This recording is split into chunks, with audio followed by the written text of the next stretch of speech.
안녕하세요. 여러분, 헬로 그린의 이그린입니다. 네, 여러분 며칠간 잘 지내셨나요?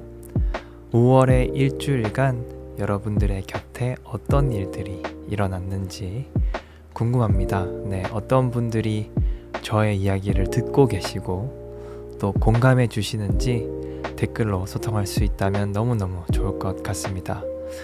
저는 5월을 잘 만끽하고 있습니다. 여러분들, 만끽하다라는 말은 어떤 분위기나 즐거움을 충분히 그리고 마음껏 즐긴다는 뜻이에요.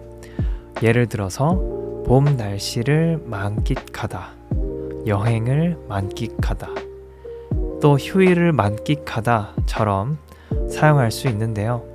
단순히 경험하는 것을 넘어서 정말 제대로 즐기고 있다라는 느낌이 담겨 있는 한국어 표현입니다. 어쨌든 봄이 오고 주변 환경이 활기가 넘치니 저도 좀 덩달아 활기가 넘치게 되는 것 같아요. 네, 오늘은 저의 가족 이야기를 한번 해보려고 하는데요. 며칠 전에 저희 가족에게 아주 큰 변화가 있었습니다. 바로 저의 친형이 결혼을 한다는 발표를 한 것인데요. 그래서 최근에 저희 형의 상견례 자리에 다녀왔습니다. 상견례는 결혼을 앞둔 두 사람의 가족이 공식적으로 처음 만나서 인사를 나누는 자리를 말해요. 보통 예비 신랑과 신부 그리고 양가 부모님이 함께 식사를 하면서 서로를 소개하고 또 대화를 나누게 되는데요. 한국에서는 결혼 전에 굉장히 중요한 과정 중에 하나로 여겨집니다. 분위기는 가족마다 조금씩 다르겠지만 대부분 조금 긴장된 분위기 속에서 시작되는 경우가 많아요. 왜냐하면 서로 이제 가족끼리 처음 만나는 자리이기도 하고 또 앞으로 가족이 될 사람들이기 때문에 조금 긴장된 마음으로 상견례를 진행하는 것 같습니다. 그래서 보통은 깔끔한 식당에서 예의를 갖춰서 만나게 되고 서로 좋은 인상을 주기 위해서 노력하는 편이에요. 그래서 저희 가족도 상견례를 위해서 조금 준비를 했었습니다. 저희 아버지께서는 머리를 이렇게 자르기도 하고요. 또 깔끔한 옷을 준비하시기도 하더라고요. 저희 형은 아무래도 상견례를 준비하는 당사자이다 보니까 준비할 게 많을 것 같았어요.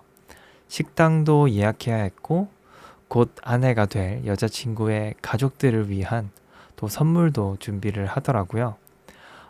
여러분들, 여기서 당사자라는 말은 어떤 일에 직접 관련이 있는 사람을 뜻하는데요. 이번 경우에는 결혼과 상견례의 중심에 있는 사람이 바로 저희 형이기 때문에 제가 아까 전에 상견례를 준비하는 당사자라고 표현을 한 거였어요. 아무튼 그래서 저희 가족 중에서는 제가 아마 제일 편하게 상견례를 준비했던 것 같습니다. 상견례는 토요일 낮 점심시간에 예정이 되어 있었어요. 제가 살고 있는 곳이 부산이라고 여러 번 말씀드렸었잖아요.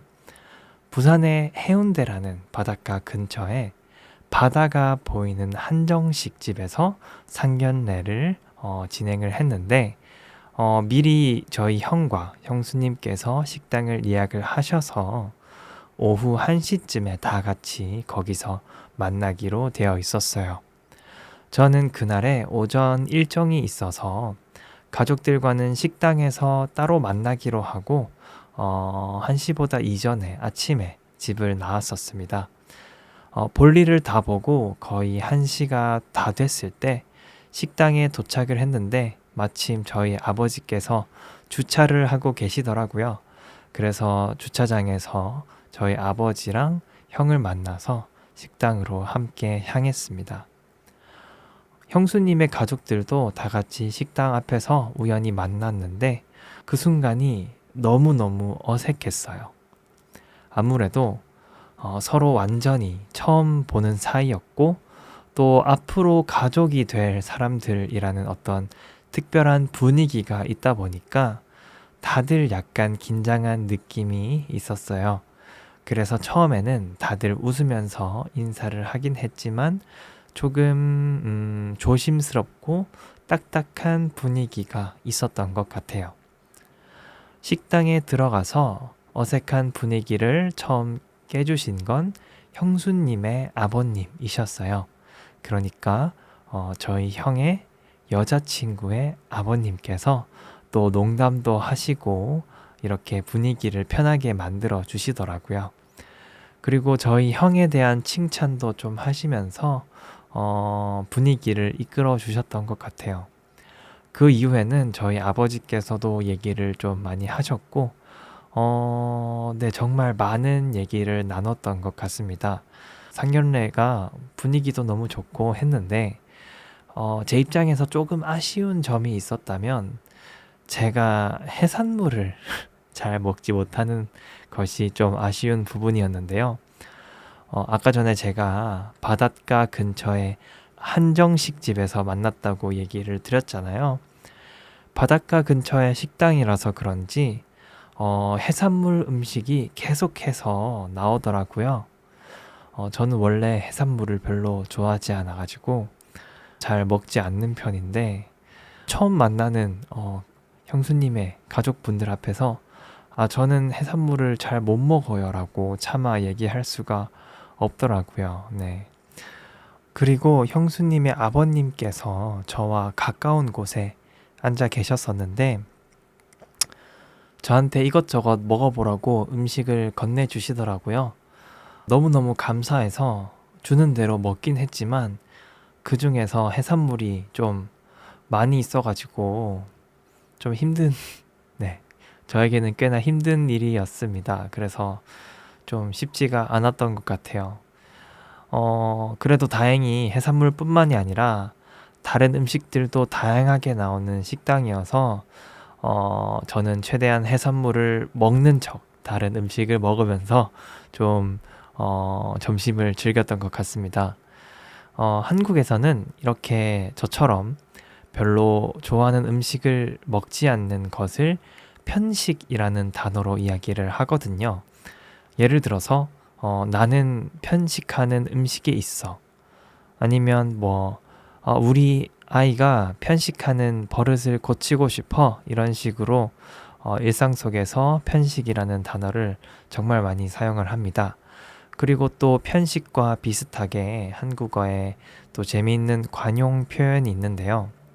바로 입이 짧다라는 표현인데 말 그대로 해석하면 입의 길이가 짧다 이렇게 느껴질 수 있지만 실제로는 음식을 많이 먹지 못하거나 저처럼 편식을 하는 사람 그런 사람을 묘사할 때 자연스럽게 쓰는 표현이에요.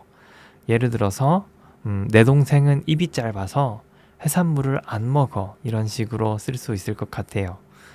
네, 그래서 저는 편식을 하고 또 입이 짧은 사람이라고 표현을 할 수 있을 것 같습니다.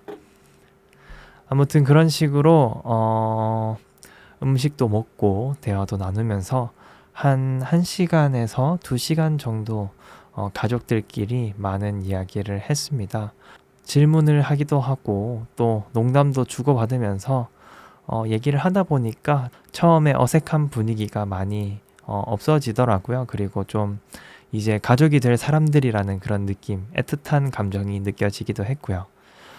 그리고 상견례를 하고 나니까 저희 형이 진짜로 결혼을 한다는 사실이 좀 실감이 났습니다. 정말 오랜 시간 동안 제가 형이랑 같이 살면서 늘 당연한 사람이라고 생각을 했었는데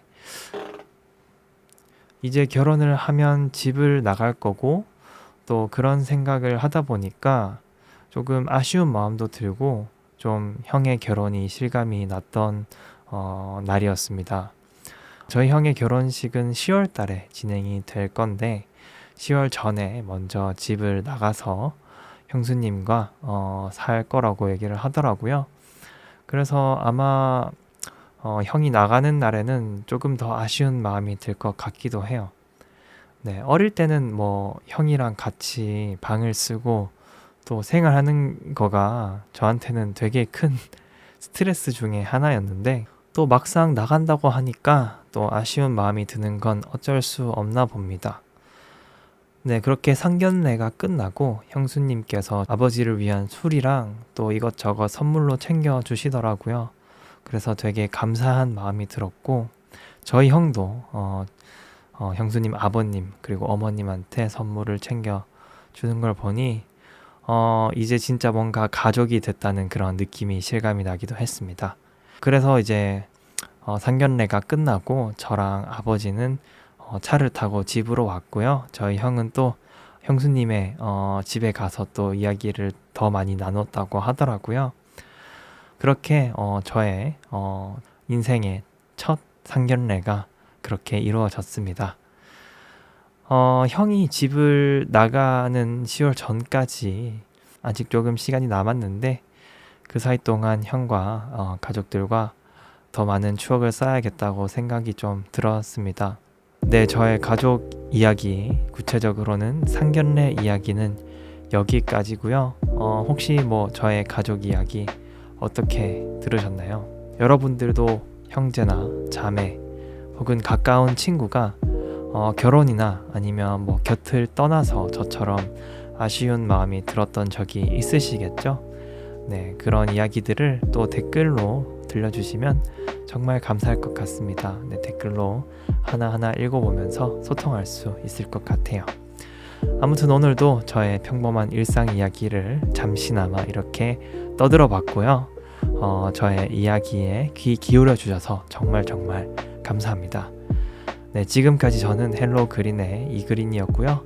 우리는 또 월요일 7시에 다시 만날 수 있으니까 그때 이야기를 하는 걸로 하고 오늘은 이만 인사를 하는 걸로 하겠습니다.